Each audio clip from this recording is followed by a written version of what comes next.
జీవితంలో నువ్వు విజయం సాధించాలి అంటే ఖచ్చితంగా ఇవి పాటించాల్సిందే. జీవితంలో ఎవరైతే విజయం సాధించాలి అనుకుంటున్నారో వాళ్ళు ఏం చేయాలి, ఏం చేయకూడదో ఇప్పుడు మనం ఈ వీడియోతో తెలుసుకుందాం. వీటిని జాగ్రత్తగా విని, గమనించి పాటించారు అంటే మీకన్నా అదృష్టవంతులు ఇక ఎవ్వరూ కూడా ఉండరన్నమాట. అందులో మొదటిది ఏంటో తెలుసా?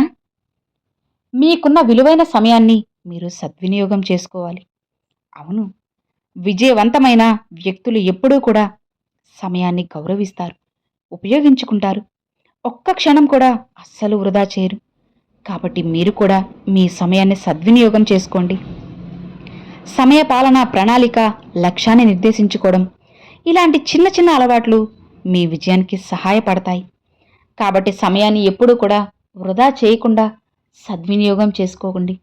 అలా కాకుండా వృధా చేసుకున్నారా, ఒక్కసారిగా వచ్చిన అవకాశం అనేది ఇంకొకసారి రాదు కదా. కాలం అనేది ఎప్పుడూ గడిచిపోతుంది. గడిచిన గతం మళ్ళీ తిరిగి వస్తుందా? లేదు కదా. కాబట్టి భవిష్యత్తుని దృష్టిలో పెట్టుకొని ప్రతి ఒక్క క్షణాన్ని కూడా, మీకు వచ్చిన సమయాన్నిటినీ కూడా వృధా చేయకుండా సద్వినియోగం చేసుకోండి.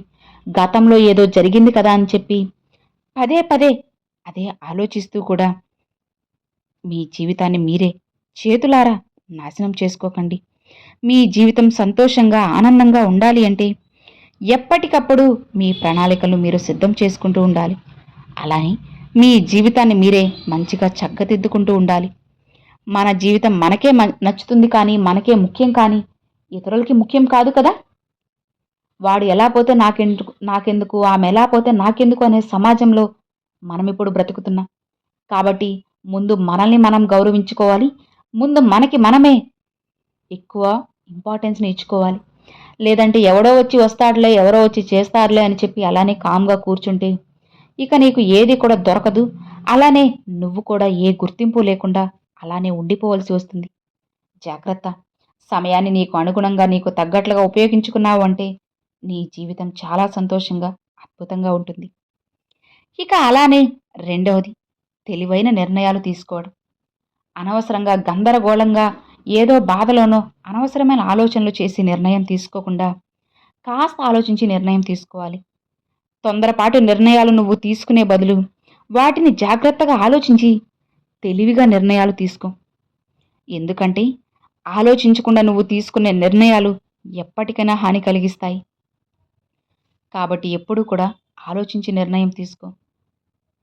అలా తెలివైన వ్యక్తులు ఎప్పుడూ కూడా ఆలోచించి నిర్ణయం తీసుకుంటారు. మరి మూర్ఖులు పని చేశాక ఆలోచిస్తారు. ఆ తర్వాత అందులో ఎంత తప్పున్నా, ఎంత నష్టమున్నా, ఎంత ఓటమి పాలైనా ఏం లాభం చెప్పు. అదేదో నువ్వు ముందుగానే ఆలోచించి మంచిగా తెలివిగా నిర్ణయం తీసుకుంటే నీకే మంచిది కదా, నీ జీవితానికే మంచిది కదా. కాబట్టి ఎప్పుడూ కూడా ఆలోచించకుండా నిర్ణయాలు తీసుకుని నీకు నువ్వే హాని కలిగించుకోవద్దు. విజయవంతమైన వ్యక్తులు వారి అనుభవం, జ్ఞానం ఆధారంగా నిర్ణయాలను తీసుకుంటారు. ఇది దీర్ఘకాలిక ప్రయోజనాలను ఇస్తుంది. అంతేకాదు, మీరు కూడా ఎప్పుడు ఆలోచించి నిర్ణయాలు తీసుకుంటే మీ జీవితం కూడా చాలా సంతోషంగా, అలానే అద్భుతంగా ఉంటుంది. కాబట్టి పొరపాటున ఎప్పుడూ కూడా అడుగు వేయకుండా మంచిగా ఆలోచించి నిర్ణయం తీసుకుంటే మీ జీవితం చాలా బాగుంటుంది. ఇక అలానే మంచి వ్యక్తుల సావాసంలో మీరు ఎప్పుడూ కూడా ఉండాలి. ఈ లోకంలో మంచి వ్యక్తులు, చెడ్డ వ్యక్తులు కూడా ఇద్దరూ ఒకేలా ఉంటారు. ఎందుకంటే అసలు చెప్పాలంటే మంచి వాళ్ళకన్నా చెడ్డవాళ్ళుగా ఉండేవాళ్లే ఇంకా గొప్పగా ఉన్నారు. మంచి వాళ్ళ ముసుగు వేసుకుని తిరుగుతూ ఉన్న వాళ్ళందరూ కూడా ఇప్పుడు సంతోషంగా ఉండొచ్చు, కానీ ఏదో ఒక రోజు ఖచ్చితంగా వాళ్ళు శిక్షని అనుభవించాల్సింది. నువ్వు కాస్త ఆలోచించి మంచి వాళ్ళెవరో, చెడ్డవాళ్ళెవరో నీకంటూ ఒక మంచి నిర్ణయం తీసుకొని మంచి వాళ్లతోనే ఉండు, మంచి వాళ్లతోనే స్నేహం చెయ్యి. ప్రతి క్షణం కూడా నీ పనిపై మాత్రమే నువ్వు దృష్టి పెట్టకండి. స్నేహం, సంబంధాలకి కూడా కాస్త విలువనివ్వాలి. మంచి స్నేహితులు, మంచి సంబంధాలు నీ విజయాన్ని రెట్టింపు చేస్తాయని మర్చిపోవద్దు. కాబట్టి ఎప్పుడూ కూడా మంచి వ్యక్తుల సామాసంలోనే నువ్వు ఉండాలి. అప్పుడే నీకు కూడా అంతా మంచే జరుగుతుంది. అలా కాకుండా అడ్డదారులు తొక్కుతూ, చెడుదారులు తొందరగా పైకి వెళ్ళే వాళ్ళని నువ్వు ప్రోత్సహిస్తూ, వాళ్లతోనే స్నేహం చేస్తూ వాళ్ళ వెనకే తిరుగుతూ ఉంటే ఏదో ఒక రోజు నిన్ను కూడా వాళ్ళు ముంచేయాల్సి వస్తుంది. కాబట్టి ఆ రోజుని నువ్వు అస్సలు తెచ్చుకొనివ్వకుండా నీ జీవితంలో నువ్వు ఎంతవరకు మంచిగా ఉంటావో ప్రయత్నించు. నీలో ఉన్న మంచితనం అనేది మరీ ఎక్కువగా ఉండకూడదు, అతి మంచితనం కూడా ఉండకూడదు. ఎవరు మంచివాళ్ళో ఎవరు చెడ్డవాళ్ళో అంచనా వేసుకో. ఎందుకంటే ఇప్పటికే నీకు ఎంతో అనుభవం కలుగుంటుంది. నీ చుట్టూ ఉన్నవారిలో ఎవరు మంచివాళ్ళో ఎవరు మంచివాళ్ళు అని ముసుగు వేసుకుని ఉన్నారో నీకు ఇప్పటికే అనుభవం అయిపోయింది కదా. ఎన్నోసార్లు గుణపాఠం నేర్చుకున్నావు కదా.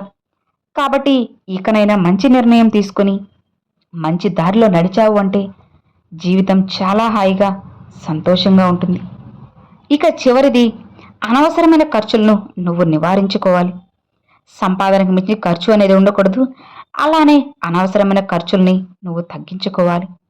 విజయవంతమైన వ్యక్తులు ఎప్పుడూ కూడా తమ డబ్బు వనరులను చాలా తెలివిగా ఖర్చు చేసుకుంటారు. ఇక పెట్టుబడి పెడతారు. ఇక మీరు కూడా విజయం సంపద సాధించాలనుకుంటే అనవసరమైన ఖర్చులను వెంటనే నివారించండి. సరైన పెట్టుబడులపై దృష్టి పెట్టండి. అలా కాకుండా కొంతమంది దుబారా ఖర్చులు చేస్తూ ఉంటారు. మనకది అవసరం లేదు అని తెలిసినా సరే ఏదో ఉందలే, బిల్డప్ కోసమే తెచ్చుకుందాంలే అని అనుకునేవాళ్ళు మన చుట్టూ ఎంతోమందే ఉన్నారు కదా. అలా ఎంతోమందిని కూడా చూస్తూ ఉన్నాం కదా. అలా మీరు కూడా బిల్డప్కి పోయి ఏదో చేద్దాంలే అందరూ చూస్తున్నారులే అని ఏదో ఒకటి చేస్తే ఏదో ఒక రోజు అదే మిమ్మల్ని ముంచేస్తుంది. అసలు చెప్పాలంటే రోడ్డు పాలు చేసేస్తుంది. కాబట్టి అనవసరమైన ఖర్చుల్ని ఎప్పుడూ కూడా మీరు దూరంగా పెడితేనే మీకు అలానే మీ తరువాత కుటుంబానికి కూడా చాలా మంచి జరుగుతుంది. లేదా ఇక్కడితో మీ కుటుంబమే నాశనమయ్యేంత పని అవుతుంది. జాగ్రత్తగా ఉండు. ఎంతవరకు నువ్వు పొదుపు చేసుకుంటే నీ జీవితం కూడా అంతే పొదుపుగా ఉంటుంది. నీ కుటుంబం కూడా అంతే అదుపులో ఉంటుంది. మీరు కూడా అంతే సంతోషంగా ఉంటారు. కాబట్టి ఎప్పుడూ కూడా అతిగా ఖర్చులు అనేది అస్సలు చేయకు. ఆలోచించే శక్తి నీకు ఉన్నప్పుడు అతిగా ఏది నువ్వు చేయకూడదు. అర్థమవుతుందా? ఇక నువ్వు ఓపిగ్గా ఉండాలి. సంక్షోభ సమయాల్లో ఓర్పు, పట్టుదల ఒక వ్యక్తిని బలంగా మారుస్తాయి. ఇక అలాంటి సవాళ్లను ఎదుర్కొన్నా నువ్వు ఓపిగ్గా ఉండాలి. ఇక నువ్వు ఎదుర్కొనే సవాళ్ల నుండి పాఠాలు నేర్చుకుని ధైర్యంగా నువ్వు ముందుకు సాగిపో. ఎక్కడా కూడా అస్సలు వెనకడుగు వేయకు. నువ్వు ఎదుర్కొనే సవాళ్లే నీకు మంచి మంచి పాఠాలు, గుణపాఠాలు కూడా నేర్పుతాయి. వాటన్నిటినీ నువ్వు నేర్చుకుని సజావుగా బయటపడగలిగితే నీకన్నా అదృష్టవంతులు ఈ లోకంలో ఎవరు ఉండరు. అలానే నీకున్న గొప్పవాళ్ళు అంతకన్నా ఎవరు ఉండరు. కాబట్టి నువ్వు విజయం సాధించాలి అంటే, గొప్పగా బ్రతకాలి అంటే వీటిల్లో ఈ విషయాలన్నీ కూడా నువ్వు జాగ్రత్తగా మనసులో పెట్టుకుంటే నీ జీవితం చాలా సంతోషంగా అద్భుతంగా ఉంటుంది. అలా కాకుండా ఏముందులే బ్రతికేద్దాములే అనుకుంటే ఏదో ఒక రోజు నువ్వు కష్టపడాల్సి వస్తుంది, బాధపడతావు అని నువ్వు అస్సలు మర్చిపోవద్దు. ఈ 5 విషయాన్ని కనుక నువ్వు ఖచ్చితంగా గుర్తు పెట్టుకున్నట్లయితే, మనసులో పెట్టుకుని జాగ్రత్తగా ఉన్నట్లయితే నీ జీవితం చాలా హ్యాపీగా ఉంటుంది. అలానే నువ్వు ఖచ్చితంగా జీవితంలో విజయాన్ని సాధించి అత్యున్నత ఎత్తులో కూడా ఉంటావు. ఎవరైతే నిన్ను తక్కువ చేసి చూస్తున్నారో వాళ్లే నీ వెనక నువ్వే కావాలని వస్తారు. నువ్వు ఏం చెప్పినా సరే నీ మాట వింటారు. కాబట్టి గుర్తుపెట్టుకో, నువ్వు సక్సెస్ సాధించాలి అంటే ఖచ్చితంగా ఈ 5 విషయాన్ని నువ్వు నీ గుప్పెట్లో పెట్టుకోవాలి. అలానే నీ మనసును నీ అధీనంలో ఉంచుకోవాలి. ఈ 5 విషయాలు నీ మైండ్లో ఉండాలి. అప్పుడే నీ జీవితం నీ వశం అవుతుంది. నువ్వు ఏది కోరితే అది నీ సొంతం అవుతుంది. అర్థమైంది కదా? Thanks for watching friends.